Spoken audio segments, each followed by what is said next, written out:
नमस्कार दोस्तों, आइए शुरू करते हैं बैसाख मास का 27वां अध्याय।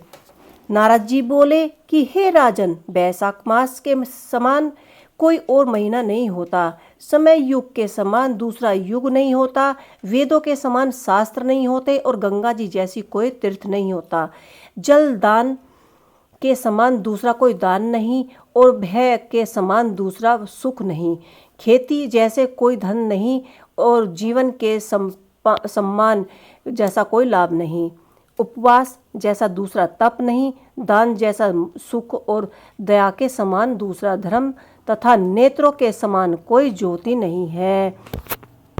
भोजन के समान कोई तृप्त नहीं और खेती के समान कोई व्यापार नहीं और धर्म के समान कोई हितकारी मित्र नहीं और सत्य के समान कोई यश नहीं। आरोग्य के समान कोई हर्ष और केशव के समान कोई रक्षक नहीं।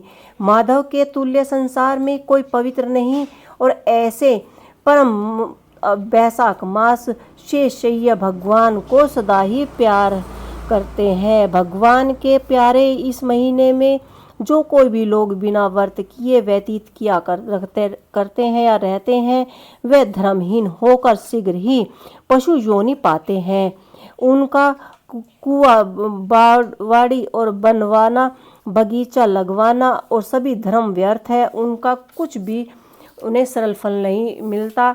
जो मनुष्य बैसाख मास के महीने में नियम पूर्वक भोजदान करता है, वह विष्णु भगवान की संयुराज मुक्ति को अवश्य ही प्राप्त कर लेता है।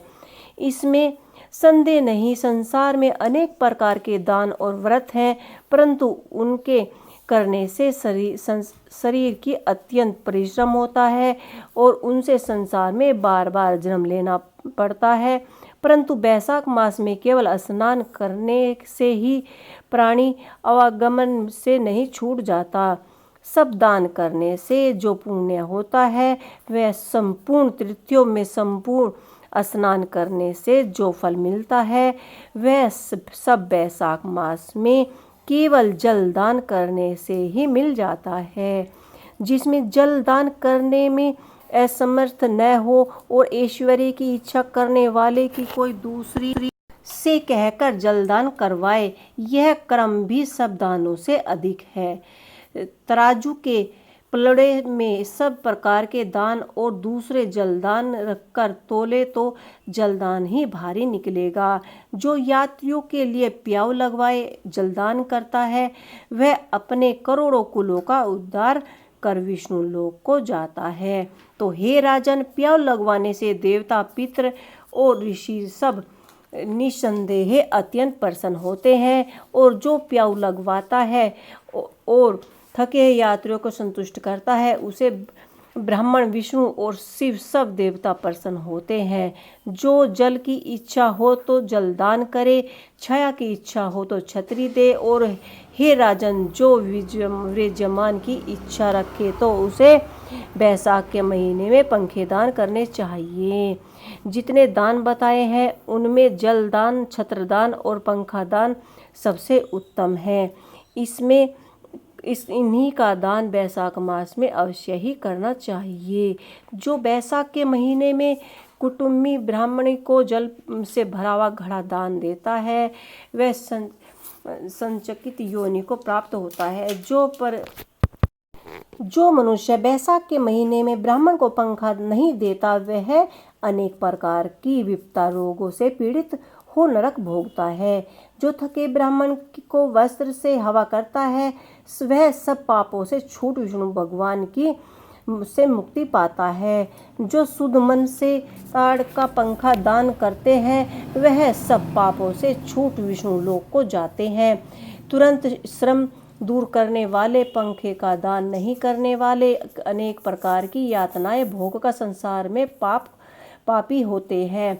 तो हे राजन, अत्यधिक दुख की शांति के निमित्त बैसाख मास में छत्र दान करना उचित है। जो मनुष्य विष्णु भगवान के प्यारे इस बैसाख मास में छत्री दान नहीं करता, उन्हें कहीं छाया नहीं मिलती। वे महाक्रूर पिशाच बन पृथ्वी पर घूमते हैं। बैसाख मास में जो खड़क दान करता है वह यमदूतों का सत्कार कर विष्णु लोक को जाता है। जो मनुष्य बैसाख मास में जूता दान करते हैं उन्हें नरक की यातनाएं भोगनी पड़ती हैं, ना उसे संसार के दुख सताते हैं।